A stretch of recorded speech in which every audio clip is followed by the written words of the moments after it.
Hi, everybody. I'm Cheryl Jackson. So, my radio sis, Jackie Page, and I are talking to the experts at Maryland Problem Gambling. So, listen, hey, Jackie. Hi, Cheryl. I'm excited about this conversation. Yeah. So, our first guest, and she's no stranger to our radio station and to me. I'm excited to have her and to see you in person. Dr. Deborah Haskins is the president of Maryland Council on Problem Gambling. And so, we're going to be talking with her today. How are you, Dr. Deborah? I'm doing well. I'm doing well. It's wonderful to see you again, and it's great to be here. Thank you. You're welcome. Glad to have you. And she's not the only person we'll be talking to today. We are also going to be talking to Mr. Raleigh Burch, who is a member at large for Maryland Council on Problem Gambling. How are you doing today, Raleigh? Today's been wonderful, and I'm feeling peaceful, and I'm very happy to be here. Love it. We are so happy that you are here to join us in this conversation. Awesome. And so our final guest is Mr. Maurice Knox for Gambler in Recovery Community Advocate. So thank you so very much for joining us, Maurice. Yes. Glad to have you all. Thank you, and I'm happy to be here as well. Awesome. Thank you, Maurice, for joining. Thank you all for joining. Like myself and Cheryl said, this is a conversation that we can't have by ourselves. We got the experts here to talk to us about this. So let's go ahead and just dive into this conversation. And Dr. Haskins, I will throw this question to you. What exactly is high-risk gambling or problem gambling? Because we hear these words a lot. So let's put a definition to it. Okay. So what high-risk gambling is or problem gambling is defined as when an individual, it could be a family member, could be anyone in our community, it could be anyone, groups of people are experiencing gambling issues where it no longer is they're gambling for entertainment, but their gambling has exceeded the amount of time that they may have expected to play the game. They have exceeded the amount of material resources that they had put aside for the game, but they're caught up in the game so much that it also starts to interfere with other parts in their life. They're not able to focus on work in the same way that they normally would. They're not involved in the relationships in the way that they normally are, whether they are a partner in a romantic relationship, if they are a parent, if they're a child, if they are a friend. The game becomes primary for this person, and they are so focused on the gambling such that it's now interfering in other parts of their life, so that they become really similar to other experiences of where people may drink too much, or they may use drugs, or they may use opiates. They start to engage in the habit or the game, if you will, such that it becomes so much of a focus that they can't function as a regular individual or human being anymore. And so that's when we say that it's now becoming high risk gambling or problem gambling. And then we also talk about the clinical terminology, and that's a whole nother set of criteria that may look at, is the individual chasing after their losses? Is the individual not able to focus on other parts of their life and activities? Has the individual even engaged in criminal activity to support their gambling habits or their gambling behavior or their games, such that it's now creating legal issues? And so there's a number of ways that we look at the concept and the term, but of course, for the regular human being or the consumer or a person just living and breathing in the world, they're not using the clinical terms, and they don't even see it as a problem. And that is one of the problems. Actually, yeah. Absolutely. So I know that you mentioned a number of the ways that we can find out if you have an issue with gambling, but I'm going to let Raleigh and Maurice jump in too and let us know, how do you know if you or someone you love have a gambling problem? Well, a large part of it is the same thing Am that I Dr. going, Raleigh? Oh, go ahead. Go ahead.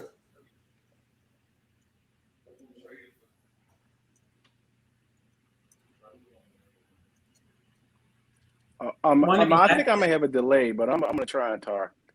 Okay. So, Right. Where I come from, we were, you have a gambling problem when, you're not paying your bills, your loved one, they're spending most of them out in the streets. They're not coming home. Things missing. I mean, it's almost like a drug addict. The same thing as a drug addict. I mean, a gambling can be just as worse as a person using drugs every day. Mm-hmm. You start taking things from your house. You start committing crimes just to feed that urge to gamble. And thank God I wasn't one of those people, but I knew a lot of people who that's how they operated. That's how they operated. I don't want to take up all of Raleigh's time, so. Well, a large indication that a person really has a problem is that really they just start disappearing at different times, and they always have excuses for being gone for periods of time. And plus, similar to what Dr. Haskins had alluded to, a lot of times folks just they don't see it as a problem. It's a way of life, and that's just the way they carry it. They do it like that they've been doing it like that so long that it's like second nature to them, but a lot of times as time goes by and you look at the behavior doesn't lie. So after you watch a person for a while and you listen to what they're doing and saying, it all comes in place, falls in place. Yeah, most definitely. Yeah, and this is some people. Yeah. Oh, go ahead, Maurice. I said, I was going to say some people. Raleigh said, sometimes they don't know, that they have a problem until it gets to the point where, they can't borrow any more money. They have no more friends, and I'm saying these things from experience. I've known guys who have literally got themselves hurt because they gambled so much and borrowed so much money that they couldn't pay it back. And when they get to that point, that's when they not only know they have a problem, but then they want to try to get some help at that point. You have nowhere else to go. You got to ask for help. And back when I was gambling every day, we didn't have therapy, we didn't have counseling. We didn't have those things. So your family stepped in, or you couldn't really go to the church per se, because it was like taboo. There was a stigmatism with that. So, it just wasn't a whole bunch of places to go get help for your gambling. Yeah. So you just kind of toughed it out. Wow. Yeah. Question, and I'll open this up to everybody. How prevalent is high risk gambling or problem gambling, and what communities experience it at a higher risk, at a higher level? So I'll go. What we see in the general population is 1 to 3% of the general population will experience problems with gambling. If you ask the question, how many of you have gambled in the past year? Almost 85% or more people will respond that they have gambled at least once in the past year. And when you ask the same question, how often have you gambled or have you ever gambled in your lifetime? A large percentage of people will respond that they have. So gambling, there's nothing unusual about gambling because gambling is entertainment. Gambling has existed in almost every culture, every community, every continent, every nation, every society from the beginning of time, including faith communities, for example. So there's raffles even there. So we gamble in a number of ways. People gamble in their community.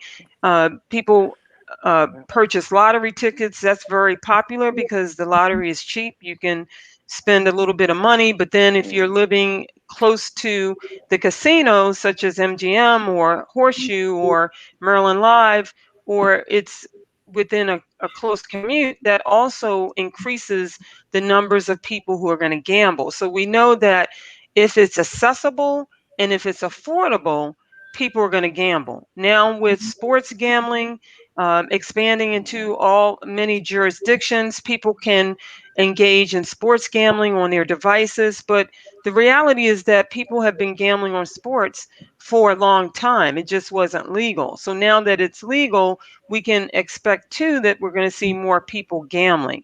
And so there's no, like I tell people, gambling problems is an EEOC issue. It's an equal opportunity, basically, employer. Everybody, every race, ethnicity, every social class, every suburban, urban, rural, even on the Indian reservations, they gamble because when their land was taken from them, a way to restore reparations and to right the wrong was to provide them casinos on their reservations. And so what did that do?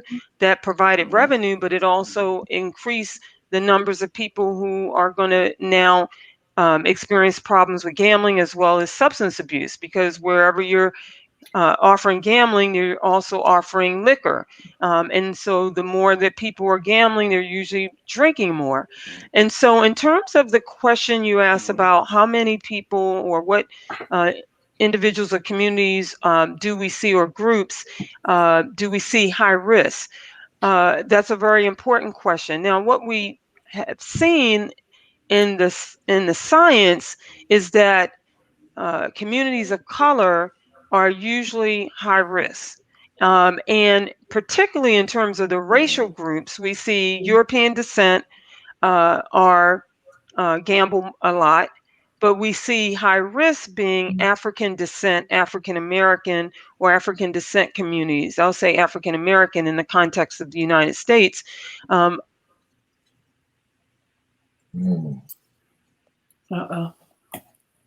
I think we're losing Deborah. I can see that that's a problem. Anyway. But you know, we were talking about high risk gambling, and I heard you, Maurice, talk about the faith community. I represent the faith community. So talk about, how prevalent high risk gambling is in the church community and the faith community. Well, if I can step in, I'm going to tell you something that just from my experience. See, back when I grew up, we lived in a house with my grandparents, some aunts, some uncles. So we had this huge family, but it was my grandmother was the matriarch. What she said goes, right? Mm-hmm. And with the children, we could never say to each other, "Hey, I bet you I could flip." You could say, "I bet you I could flip over that wall." You couldn't say that in my house, right? Because you would literally get slapped. Because my mother didn't play, betting or kids saying, "Huh, yeah," any of that stuff. But the funny thing is, they would get on a church bus and go to Atlantic City. That's right. You know what I mean? So then if you question that, if you question that, it would be something you could never say to these children to don't do what I do what I say. Right. And that's how it was then. But what they didn't realize is they was putting those images in our heads. We were still getting those images. All right, Grandma, I hear you, but I see what you're doing as well. So, and for me, I still got out there because of my uncles teaching me how to shoot craps, or my uncle might need some money and know I got $10. He gonna teach me a game so he can take my money. And that's how it starts. It starts innocently, but then it becomes, this big blown out thing when you look up and you've lost pretty much everything. You've lost everything. And it doesn't, you don't think about it then. I didn't think about these things till years later in my life, like the impact that my family members had on my life gambling. And I think that's the same thing.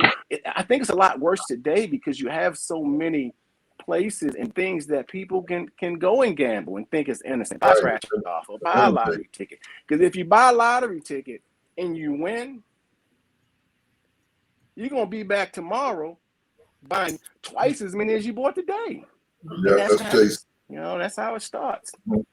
And it's interesting because, you know, it's like you said, it's not like you can run to the church and ask for help, because now you got this stigma over your head in the church, and that's a sad state of affair that you can't get help in the church. Go ahead, Jack. Right. Yeah, I mean it's funny that you say that, because I just think about like some of my past experiences with, like, you know, family who they would gamble. You couldn't, as a child, you better not say bet or I'm going to try to do that. But when it came to like going, and you think about like going to the church, we push everybody to the church for everything else. But when it comes to gambling, that's like that one thing that you just cannot touch. So, you know, it's really interesting that, you know, that's kind of the stigma and the stereotype that happens, especially in the Black community. You know, you mentioned there's a lot of different means and a lot of different ways to gamble. Sports gambling, sports betting is becoming huge across the nation. And, you know, a lot of people get into sports. That is a big thing for a lot of people, a lot of families, a lot of communities. So question, and Raleigh, I'll let you take this one first. What do you see as a challenge when we talk about sports betting and sports gambling?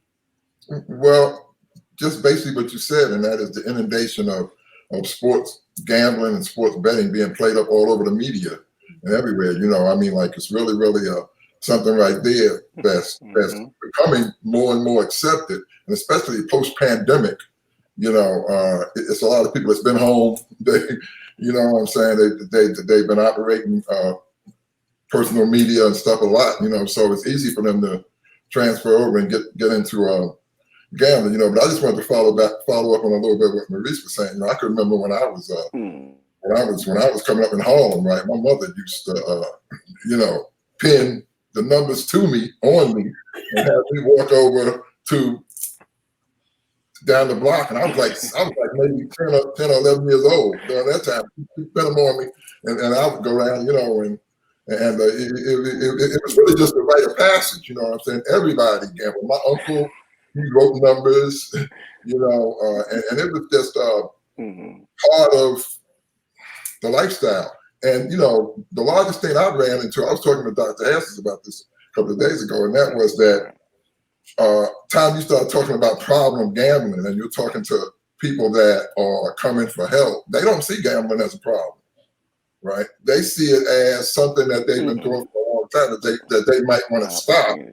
And usually what I find in a lot of my interactions is it's usually for outside reasons. So if the husband says something to them, or, you know, they're starting to feel bad because, you know, they can't buy this outfit, you know, that they want to buy because they gambled the money away or whatever. So it's a lot of different things that go into people accepting the idea that gambling itself is a problem, you know. And time you couple that along with the media and with the advertising and with everything that's going on, the proliferation of casinos, especially in this area right here around the metro area, you're starting to have more and more people actually falling into the trap of saying, well, you know, it's something to do. It's something I really want to do. So I get it. I understand. Well, can I jump in here too? Because can I jump in too here? Because as a gambling counselor, you know, people, when they come in for help, and a lot of times the gambler isn't the only one calling for help. It's normally the people around them that's calling and saying, there's a problem with my husband, my wife, my child. I mean, I provided gambling treatment to the family members because the gambler isn't willing or ready to come in for help, and the family member doesn't know what to do, and a lot of times they're in the dark. I remember one time doing a consultation, and in this particular consultation, it was a faith consultation, a faith community event, and the individual who was in this experience admitted that her husband was a gambler, and she didn't find out until they learning that the house was in foreclosure. I mean, imagine that you weren't aware that you're about to lose your house, and you weren't even aware that your spouse or your partner had a severe gambling problem. Yeah. And a lot of times, because there's a lot of deceit, as Raleigh had mentioned, and Maurice, is that people are going to cover it up when they want to stay in the game, and they're not going to let other people know that what they're doing. And, you know, for example, somebody called for help, and the boyfriend says, you want something from McDonald's, but they never came back 10 hours later. And you know that they didn't just go to McDonald's because McDonald's, I mean, it's right down the street. And so a lot of times people are gambling not because we have these three profiles, if I can just mention this very briefly. The first profile is the person who has a big win. That's usually what gets a person in the game to continue, because once you win, winning is fun and it's exciting. And just imagine watching sports when the team wins. Like, I'm on a high from watching the Chargers and the Ravens game from 3 weeks ago still. I mean, that was the game of the century for a football fan. And so when you are in the game and you win, you have this euphoria, you're excited, you know, that can carry you for a little while, but because you win, it sends a signal to your brain and your biochemistry and all the circuitry to say, hey, that feels good. I want to experience that again. So guess what people do? They try to continue that. So that's the first type of profile we see, is the person who becomes behaviorally conditioned after particularly a win. Then you have the person who is emotionally vulnerable. And we have a group of people who are individuals who may be suffering from trauma or grief. We have a lot of older adults, for example, who are experiencing transitions in their life. They may have lost their spouse, or their children they're losing people all around them, or they don't live close to their kids or family members, or they feel like lonely. They feel cut off from people. And what helps them to feel connected is going to the casino or playing the game or going to some of these venues in the community where you can gamble, because you're interacting with other people, even though it's not meaningful interactions in the way that we know interactions ought to be. But for that person, they have this sort of false idea or experience that they're really connecting socially. And so there's not always the person also who's engaging in criminal activity. I want to mention that because earlier I said something about they may participate in illegal activities to support their gambling. But we know statistically that a large number of people, statistically don't resort to illegal means, but they may engage in what we call lies of omission. They just don't tell you. They just kind of conceal the information. So they're really not telling you everything. They'll tell you, yeah, I lost a little bit, but they're not really telling you that they spent hundreds of dollars or all this money to chase their losses. So the question about, like, with the sports gambling is a really important one, because we know that people enjoy being in community. And so when you're engaging in sports, you're part of a community of people who enjoy the game too. And that's almost similar to for people who go to casinos. But we know that sports gambling also has sort of a particular profile of a person or individuals who really enjoy it. And we do see that people who connect with sports, they feel like this is part of my identity, and I like being around people who also have this shared identity that I have, like the love for the game or love for the games. And so they want to continue to spend time in those communities. Yes, ma'am. Another question for you, because you just mentioned like the different types of gamblers that you see. Do you ever see people come in who are doing it solely for the purpose of hey, I'm just doing this to try to help my family. And it's just, I got one win and I maybe won like $100. And now it's like, well, if I got $100 now, I need to win $1,000. How often do you see that for people that are just doing it to solely just, take care of their family? Yeah, absolutely. And Raleigh, I'd like you to and Maurice also will have something to say about that. You've even shared about it. This is one of the issues that I've talked about from the time I entered the field in the early 90s, because particularly being a person of color, African descent, and working with African descent communities, what I was noticing is that people weren't uh, gambling just for entertainment, but they were gambling because it's a financial strategy for them. Because if you are marginalized in the world economically and in your body, that the world doesn't respect your body and the world doesn't see you as a Black or brown person, as a visible human being that deserves to have the same equitable resources as any human being, then people in community are problem solving in their own ways. And so my grandfather actually was a numbers runner.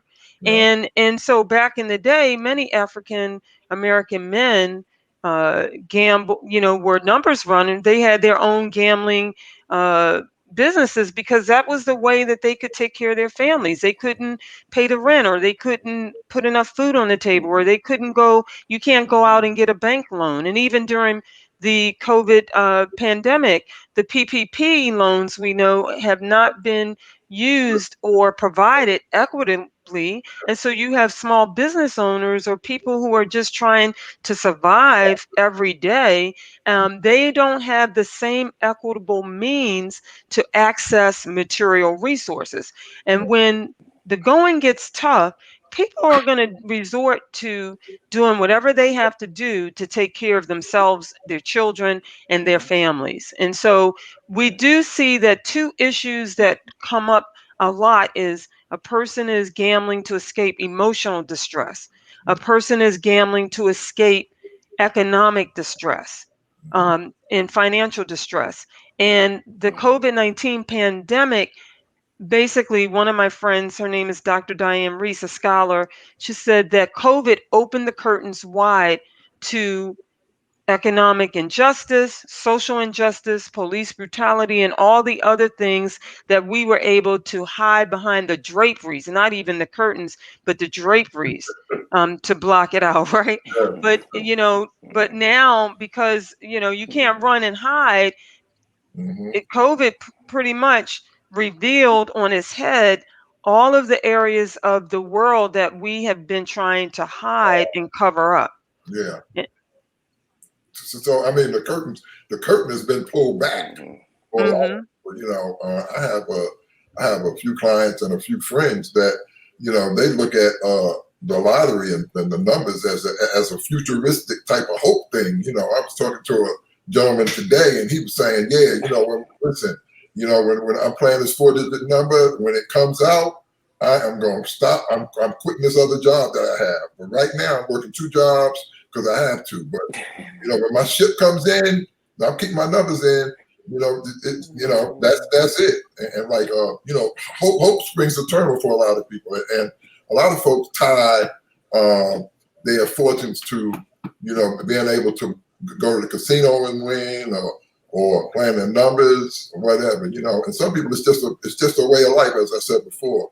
And for a lot of the clients that I have, they ask me to go to the casinos, especially with slot players, just to pass the time and to get away from the stress of being at home and hearing all the headaches that they got to hear from their mate or from the dog. You were just talking about the dogs or whatever. I mean, they just be trying to escape. So, gambling, the casinos, the lottery, the numbers, they all have a meaning in people's lives. And, the more that I deal with people that are suffering from this addiction, and it is an addiction, the more I realize, that a lot of it has to do with just the way that they've been conditioned to be able to deal with life and live life on the terms that they've been conditioned to live on. I heard you guys talking about the escape, and it's so easy because you can play lottery on your phone now, and just like with the apps, it becomes addictive. You have, even myself, because I love social media. It's what we do in the media. It's like staying on top of stuff. You have to really limit your time, and so when you start doing these games that you get money for, you know what I mean, it can become addictive. You really have to focus on how much time you're spending. Because it's right there at your fingertips. And like you said, because it's ingrained in our culture. You talked about the numbers being pinned to you. I remember my grandmother wrapping those numbers up in aluminum foil, taking across the street to Miss So-and-so's house, right?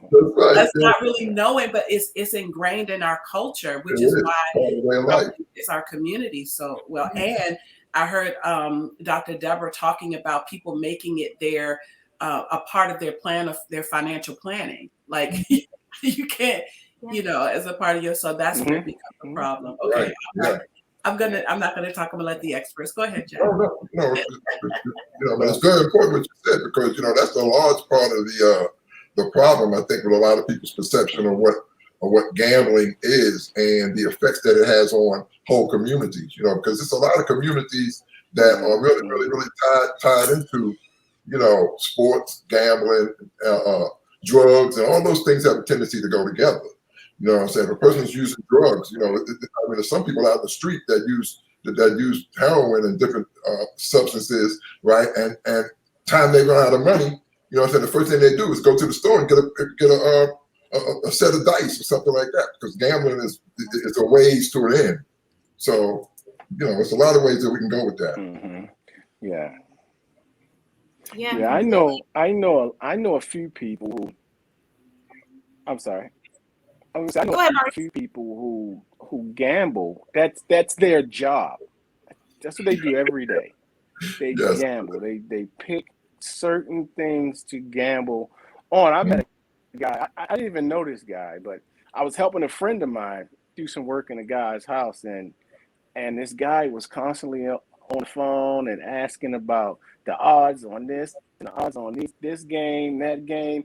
And I asked my buddy, I said, what do you do for a living? He said, man, that dude gamble every day. That's what he does. And he had a nice house, nice car. And he said, and I don't know if he's got to be some kind of genius, to gamble every day and actually win, like win when you can pay your bills and take care of your family.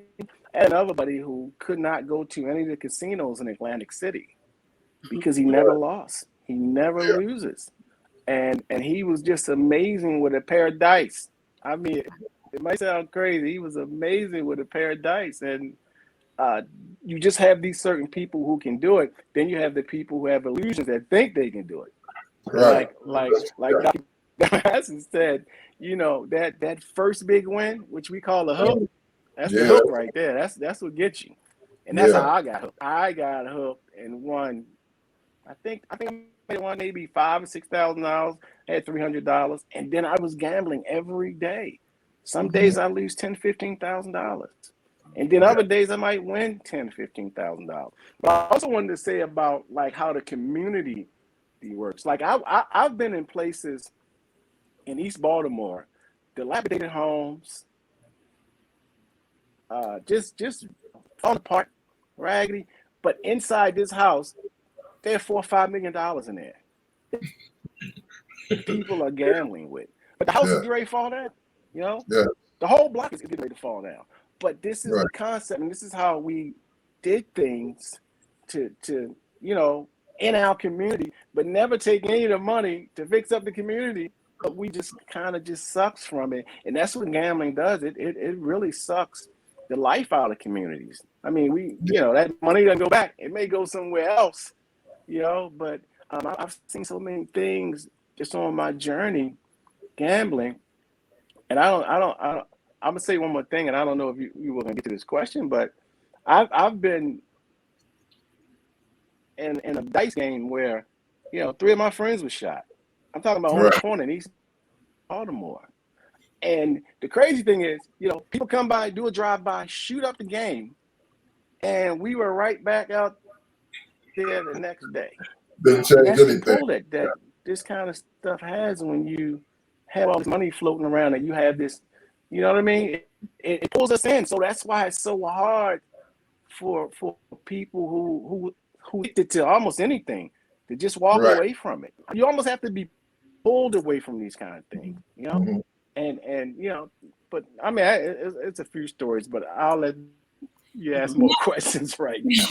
No, Yeah. I mean, thank you for sharing that. I mean, it's, you know, we want to have these hard conversations. We want to, you know, get into the reality of what this really is, because, and I think we've all mentioned at some point in time, we don't, or everybody doesn't see it as an addiction. No. They see it as something that is okay. Mhm. And when you get to the point where, like you said, you know, you're gambling, people get shot, and you're back the next day like nothing Yeah. happened, or Yeah. you're spending all of your money and you can barely put food on the table for your family, it becomes a problem. Mhm. And, you know, at this point, we have to address, you know, what we can do to make the community better, what we can do to help those people who are actually dealing with this addiction.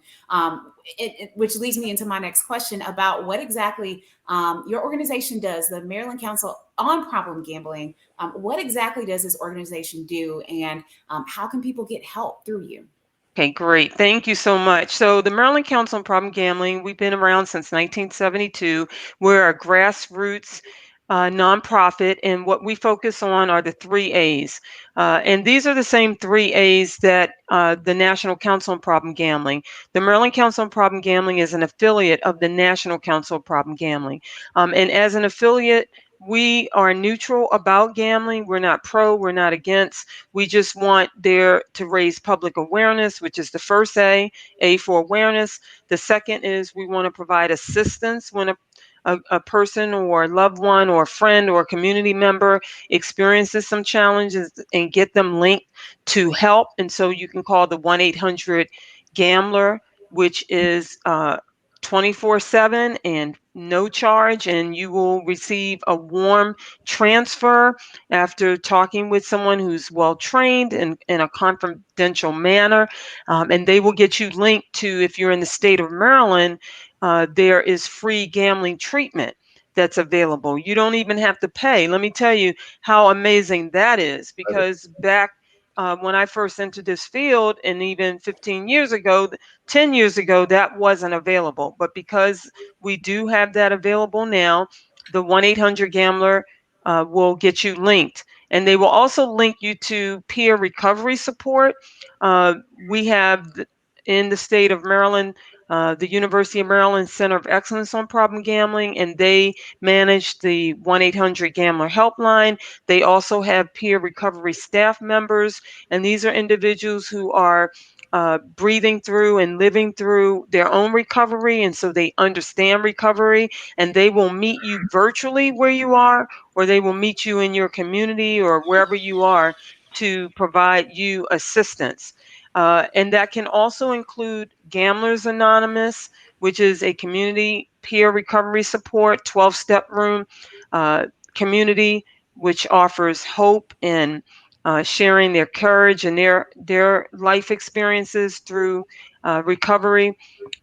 We also have groups for the family. So you have Gamanon, which is the peer recovery support for family members or affected others. Because one of the things you learn about being in recovery, if you're a family member, is when you go to those peer recovery supports at the community level, they will educate you about what gambling is, what high-risk gambling is, if it's a clinical issue, and the fact that you don't have any control over your loved one or your family or friend or coworker who is caught up. And so what you want to do is become educated so that you don't enable their behavior, but you also want to love them despite their disease. And so also in the state of Maryland, we have the Maryland Coalition of Families, which is a group that is focused on helping the family members and affected others of the gambler. They have a gambling coordinator. And so these are the examples of assistance.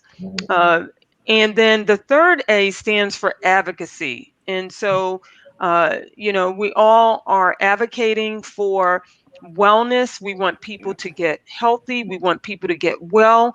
The reality is that a lot of individuals have not grown up in families where they had healthy coping skills modeled for them. And it was because there may have been generational trauma.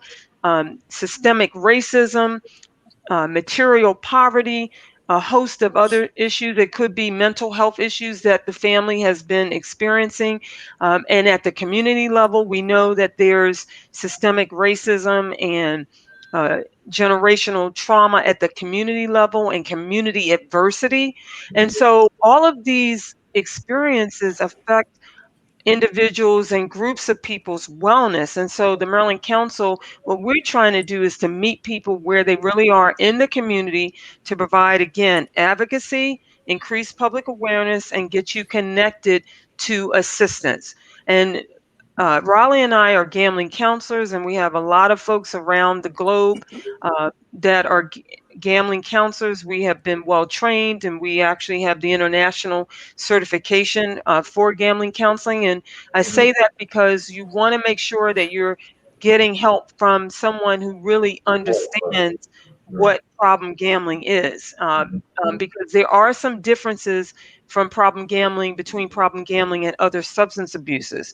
You can't really tell a person who is withdrawing from overdosing on gambling, for example, as you would a person who's drinking too much or drugging too much or too much opiates or whatever. But you might notice in their behavior that they seem really and they have a lot of anxiety. They seem real irritable. They're really angry and making life difficult for you. If you notice that they're disappearing for amounts of time and there's unexplained uh, absences or unexplained money, or they're asking you for money all the time and it's just not connecting, this is where you can contact us at the Maryland Council on Problem Gambling. And our website is running in front of you, but we also have an email, and I'll say that it's Maryland Council. I always have to think about that. Maryland Council, COUNCIL, P for problem, G for gambling at yahoo.com. But if you go to our website, you will be able to find us. And also, if you call the 1-800-GAMBLER helpline. Yes. For me, you know, I just want to piggyback on something that Dr. Haskins is saying. You know, I being a recovering person myself, I got into substance abuse counseling as a result of falling down and, you know, finding myself at a homeless, and I managed to go back to school and do the various things I needed to do. So from 1984 to 2011, I worked with a bunch of people that was addicted to drugs, alcohol, stuff like that. Since 2011, I've been connected with the Maryland Center on Problem Gambling, and now I'm connected with you know, a lot of other groups that advocate for substance abuse and gambling and food and sex and a lot of different things, and they're tying all this stuff together. And I think that that's also good. When you start talking about advocacy, you know, gambling is similar to what Dr. Haskins said previously. It's really a family disorder. You know what I'm saying? Because once the gambler really does his or her thing, it affects everybody in the family, you know, in various ways. And I found that to be true of substance abuse, of a lot of other things that people can be addicted to. So you know, I mean, advocacy part to me is a real lost part. And I think that we're doing that right here very well, because we're making people aware of the issues, you know what I'm saying, without calling it a problem.